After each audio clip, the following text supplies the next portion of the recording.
Now, you'll recall in the last episode, I talked to you about scientific modeling, kind of the basics, scientific modeling 101 if you want. I showed how modeling really at its core is our attempt to simulate reality, to create make-believe worlds. Why? So that we can forecast an outcome or forecast the future.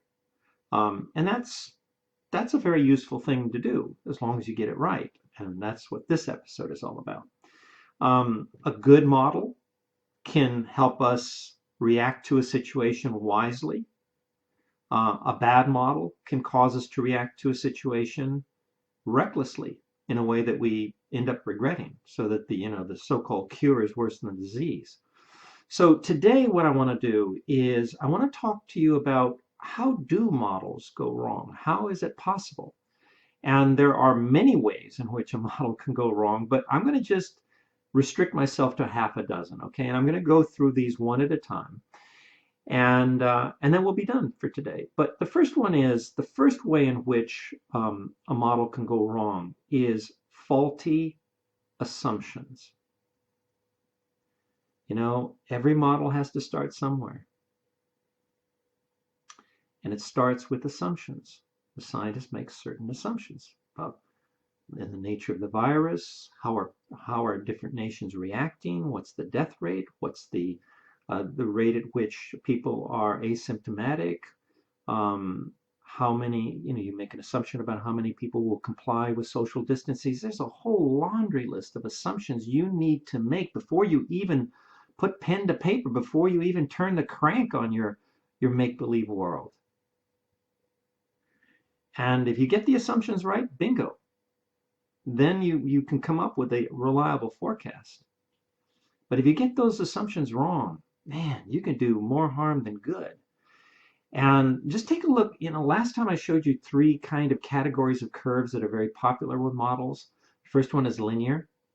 Look, you can decide that the data fits a line, but your assumptions can tilt that line, can affect the slope of the line, we call it, or the steepness of the line.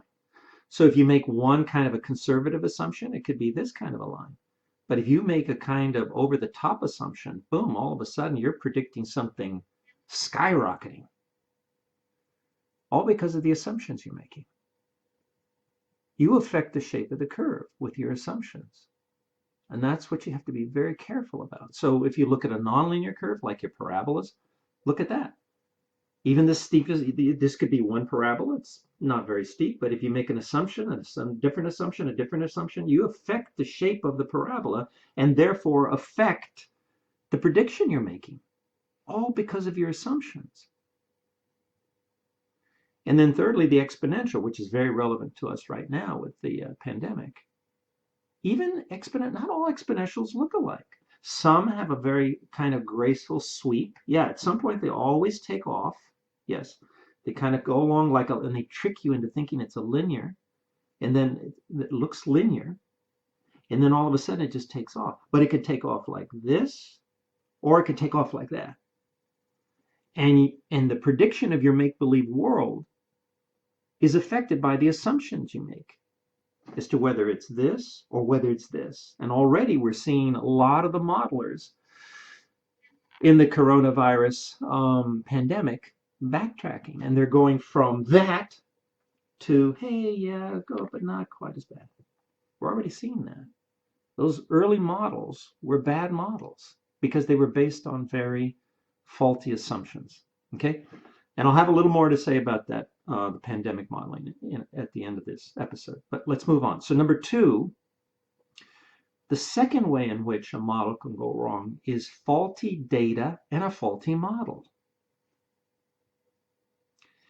There was an IBM researcher decades ago who came up with a phrase that is stuck now, well known among computer programmers and modelers. It's called garbage in, garbage out, or GIGO for short, GIGO. And basically, garbage in could be either you have really bad data or faulty data, or it could be good data, but it's just not enough data. That's what happened in many cases with the early pandemic modeling. like last month and the month before. We just didn't have a lot of data. It may be good data, it just wasn't enough. And then if you have, let's say, good data, but a faulty model, if your make-believe world is just wired wrongly, then you're also going to have garbage out, and your forecasts aren't going to be worth the paper they're printed on. So um, in many ways, that's what happened in the 2016 presidential election, right? Pollsters had both, they had the worst of both worlds. They had not only faulty data, faulty polling data for whatever reason, but they also had faulty models. That was the worst of all worlds. And what was the result? Boom, you can see it for yourself. I mean, these pollsters were humiliated. These modelers were humiliated. It was a perfect example of GIGO, garbage in, garbage out. Okay, number 3, the third way in which a model can go wrong is fundamental unpredictability. Now, listen carefully to me. This is something that a lot of people are not aware of. Back in the 60s at MIT, there was a revolution that went on, headed by a guy named Edward Lorenz. He's not alive anymore. He was a meteorologist and in the Army, and then he got out of the Army, went to MIT, and he was studying weather forecasting. And what he discovered, and it's a fascinating story, I've written about it in some of my books, is that the weather system, the atmosphere, is what we call a chaotic system. It's not just like chaos, oh, it's going great. No, no. Chaos in science has a very specific meaning. So when we say chaotic system, this is what it means. It means that if you vary the initial condition by a little bit, you can have enormous catastrophic differences as a result. See, normally in what we call a linear system, if you have a little cause, it'll result in a little effect, cause and effect. The effect is proportional to the cause. With chaotic systems, nonlinear systems, the cause can have a disproportionate effect. And Lawrence came up with the concept of butterfly effect. You've heard about that, right? And he was saying basically, a butterfly flapping its wings in Brazil can set off a chain of events that creates a tornado in Texas. That's a chaotic system. It's very touchy. It's very like, the slightest, and weather is that way. Weather is fundamentally, systematically unpredictable. And to some degree, so is the climate. And there's a whole kind of discussion going on about to what degree is the climate unpredictable, fundamentally or not.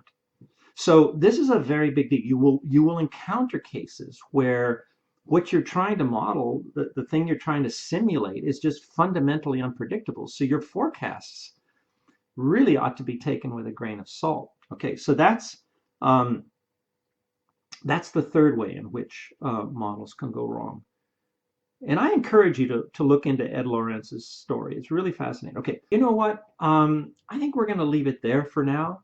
I think trying to do all 6 in one episode is too ambitious, so I'll pick up where I left off in the next episode. I'll deal with the next 3 things that can go wrong with models.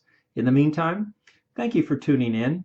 Stay safe, stay strong, and above all, no matter what, stay positive.